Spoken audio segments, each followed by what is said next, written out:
इसकी शुरुआत में दिखाते हैं कि जुनहो और जेही साथ में डिनर करने जाते हैं। उन्हें वहाँ खाना काफ़ी अच्छा भी लगता है। जब जेही वॉशरूम जाती है तो जुनहो की नज़र उसके बैग में रखे हुए एक डॉक्यूमेंट्री पड़ती है और उसे देखकर वो सोच में पड़ जाता है। जेही के आने पर जुनहो उससे पूछता है कि क्या तुम ठीक हो, और वो कहती है कि वो बिल्कुल ठीक है। यहाँ पर जेही उसे कुछ नहीं बताती। जेल में जुनहो किम जी हुक से ग्रीन हाउस में जाने के लिए मना करता है। उसे लगता है कि योम पहले की तरह अब भी जीहुक को नुकसान पहुंचा सकता है, और आज मिनचुल के पेरोल का रिजल्ट भी आने वाला था। इसी वजह से मिनचुल थोड़ा घबराया हुआ होता है। उसे टेंशन होती है कि पता नहीं उसके पेरोल की अपील को स्वीकार किया गया है या नहीं। हान युंग भी अपना सामान पैक करता रहता है क्योंकि वो भी एक हफ्ते में रिहा हो जाएगा। ऑफिसर पांग मिनचुल को अपने साथ वार्डन के ऑफिस ले जाते हैं और वहाँ पर जुनहो और किम जी हुक भी थे। सबको यकीन होता है कि मिनचुल की अपील को स्वीकार कर लिया होगा क्योंकि वो सबसे पुराना कैदी भी होता है। जब वार्डन बाहर आते हैं तो वे उनसे कहते हैं कि मिनचुल पास नहीं हुआ है। जितने कैदियों ने पेरोल के लिए अपील किया था उसमें से 10 या 20% इसे क्लियर नहीं कर पाए। ऑफिसर पांग वार्डन और सभी ऑफिसर के ऊपर काफ़ी गुस्सा करता है क्योंकि उसे पूरा यकीन था कि मिनचुल पेरोल पर रिहा हो जाएगा। उसके लिए वार्डन को भी काफ़ी दुख होता है और मिनचुल पूरी तरह टूट जाता है। ऑफिसर पांग अकेले में वार्डन से बात करते हैं। वो उनसे पूछते हैं कि आखिर किस वजह से उनके सुपीरियर ने मिनचुल को रिहा क्यों नहीं किया जबकि उसके सारे रिकॉर्ड्स क्लियर हैं। वार्डन उससे कहता है कि उन्होंने क्रिसमस पर मिनचुल को रिहा करने के लिए कहा है। वे जल्दी ही क्रिसमस की खास छुट्टी का ऐलान करेंगे और तभी उसे रिहा किया जाएगा। मिनचुल जब अपने सेल में आता है तो सभी उसको संभालते हैं लेकिन वो पहले से ठीक होता है।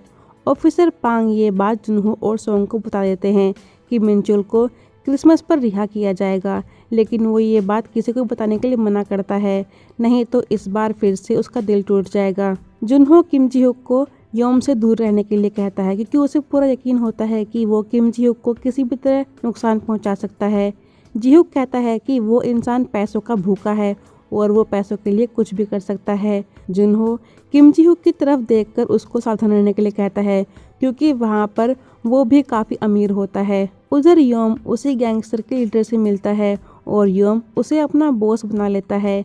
ये गैंगस्टर तो पहले से ही पैसों के भूखे होते हैं। उसका बॉस कहता है कि अगर वे किम जी हुक को फंसाएंगे तो उन्हें उससे 3 लाख रुपए आसानी से मिल सकते हैं क्योंकि 3 लाख रुपए उसके लिए इतनी बड़ी रकम नहीं है। यम अपने बॉस से कहता है कि अगर किम जी हुक को हमने किसी भी तरह टॉर्चर किया या उसको फंसाया तो वो हमें ही नुकसान पहुंचा सकता है क्योंकि वो एक नंबर का पागल इंसान है।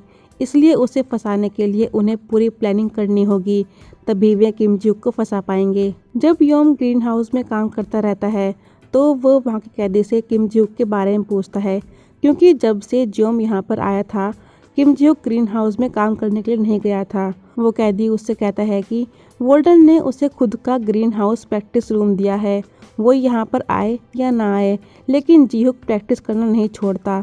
वो डेली ग्रीन हाउस में प्रैक्टिस करता है और वहाँ पे एक से बढ़कर एक इक्विपमेंट्स हैं। इधर हानयुंग से मिलने उसका लवर जीवोन आता है। हानयुंग उससे कहता है कि मैं नहीं चाहता कि जब मैं जेल से बाहर निकलूं तो तुम मुझे देखो, इसलिए वो खुद जीवोन से मिलने आएगा। वो उसे एक रेस्टोरेंट में उसका वेट करने के लिए कहता है और वहाँ पे उसके फादर भी होंगे। हानयुंग को पूरा यकीन होता है कि उसकी माँ उससे मिलने रेस्टोरेंट में नहीं आएगी।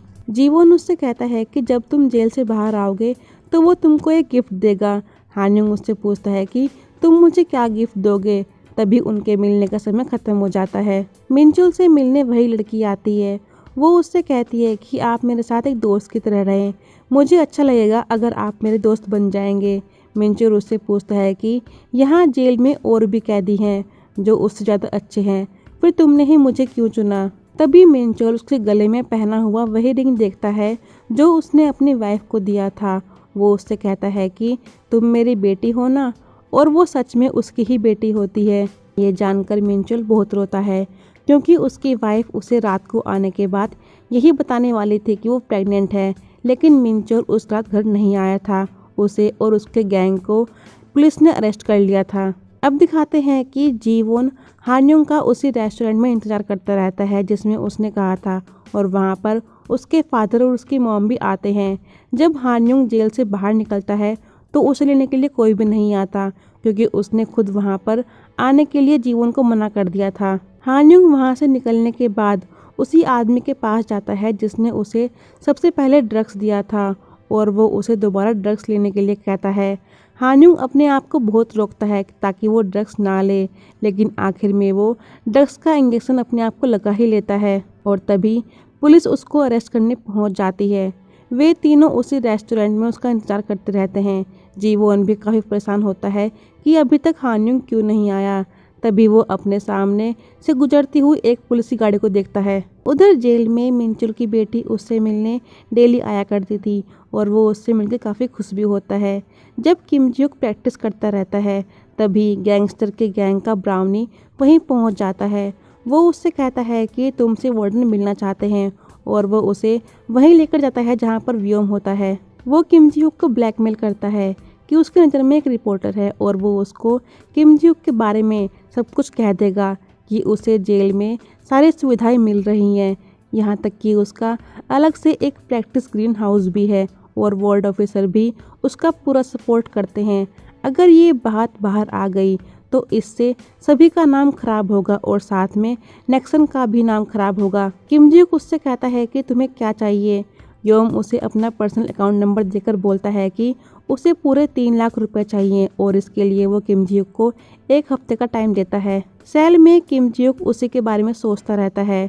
डोंगो उससे कहता है कि उसने आपका ब्लैंकेट बिछा दिया है, तो आप सो सकते हैं। किम जियोक ने उसके अकाउंट में पैसे ट्रांसफ़र कर दिए थे। वो उससे कहता है कि ये पैसे उसने एक खिलाड़ी की तरफ से दिए हैं, क्योंकि इतने टाइम से डोंगो उसका कैचर बना हुआ था। अगले दिन ऑफिसर सोंग भागता हुआ कैप्टन यू के पास आता है। वो उससे कहता है कि इंटरनेट पर सचिन ओ के खिलाफ काफ़ी कुछ लिखा हुआ है, सब उसे ही दोषी बता रहे हैं, और उसके खिलाफ नेगेटिव कमेंट भी आ रहे हैं कि वो एक खूनी है। ये सब उसके लॉयर ने ही करवाया था, क्योंकि इससे उसका केस ही स्ट्रॉन्ग होगा, और जो उन्होंने अपील की है उसमें मंजूरी मिलने भी आसानी हो जाएगी। सर्जेंट ओ ने जॉब छोड़ दिया था, और वो अभी एक होटल में रहता है, और जुंगमिन उसे एक बार मारना चाहता है, जो भी उसने किया उन सब के लिए। जब जुनहो जेही को लेने उसके रेस्टोरेंट में जाता है तो उसका बॉस उसे बता देता है कि जेही को कई बार पुलिस स्टेशन जाना पड़ा किसी वजह से, लेकिन जज ने सारे आरोप वापस ले लिए थे। जब वे दोनों बस स्टैंड में बैठे रहते हैं तो जुनहो उससे कहता है कि क्या तुम मेरे साथ बस अपनी खुशियाँ शेयर करोगी? अगर तुम किसी तकलीफ में हो तो क्या तुम मुझसे वो सारी बातें शेयर नहीं करोगी? जेही जुनहो को सॉरी बोलती है कि उसने उसे कुछ भी नहीं बताया, क्योंकि वो नहीं चाह रही थी कि जुनहो को कोई भी दिक्कत हो।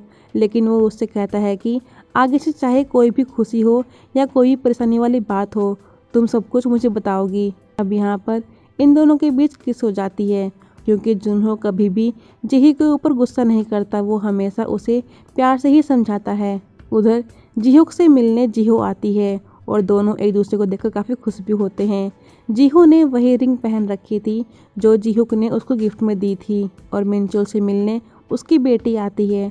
उसकी मॉम ने जो भी मिंचुल के बारे में बताया था वो सब सही होता है कि वो एक अच्छे इंसान है, और वे दोनों अब भी एक दूसरे को प्यार करते हैं। और जाते समय वो मिंचुल को डैड बोलती है। ये सुनकर वो काफ़ी इमोशनल हो जाता है। ऑफिसर पांग मिंचुल से कहते हैं कि उसे क्रिसमस के दिन जेल से रिहा कर दिया जाएगा। वो उसके लिए काफ़ी खुश होते हैं, और सेल में भी ये जानकर सभी काफ़ी खुश होते हैं। जब वे सब न्यूज़ देखते हैं तो उसमें भी यही कहा जाता है कि सरकार ने काफ़ी सारे कैदियों को क्रिसमस के दिन रिहा करने का फैसला किया है, और उसमें मिंचुल का भी नाम होता है। ये देखकर सभी बहुत ज़्यादा खुश होते हैं। जिस होटल में सर्जेंट हो होता है वहाँ पर जुंगवू की माँ आके उसे मारने लगती है। तभी वो उन्हें धक्का मारता है, और ये देखकर जुंगमिन वहीं पहुँच जाता है, और वो उसे बहुत मारता है। वो उसे बता देता है कि वो कैप्टन यू का भाई है। इसके बाद प्राइवेट पार्क की माँ जुंगमिन से माफ़ी मांगती है, क्योंकि उन्होंने उसे बहुत भला बुरा कहा था। अपने बेटे के मरने के बाद उन्होंने उसके नोट्स पढ़े थे, उनमें यही लिखा हुआ था कि कैप्टन यू बहुत अच्छे इंसान हैं, और उसे भी उसी की तरह बनना है। उसकी माँ को बहुत दुख होता है कि उन्होंने कैप्टन यू को ही गलत समझा। जेल में किम जियोक योम से मिलके कहता है कि उसके पास देने के लिए पैसे नहीं है। योम उससे कहता है कि तुम सच में एक पागल इंसान हो। अगले दिन उसका बॉस उससे कहता है कि वो एक रिपोर्टर से बात कर लेगा, बस उन्हें एक सबूत चाहिए किम जियोक के खिलाफ।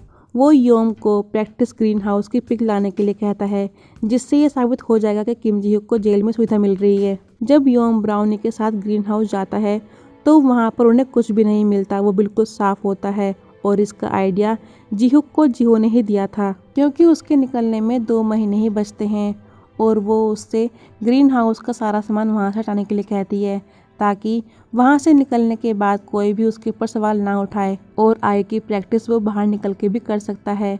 किम जियोक ने वार्डन से कहकर उसे खाली करवा दिया था। जुनहो जल्दी में किम जियोक के पास आता है। वो उससे कहता है कि योंगचुल सैग में है। वो जेल में ड्रग्स बेचता हुआ पकड़ा गया था और ये सब योम की वजह से हुआ था, क्योंकि उसी ने उससे ड्रग्स लिया था। और यहीं पे यह एपिसोड ख़त्म होता है। तो मिलेंगे नेक्स्ट एपिसोड की वीडियो में। Thank you.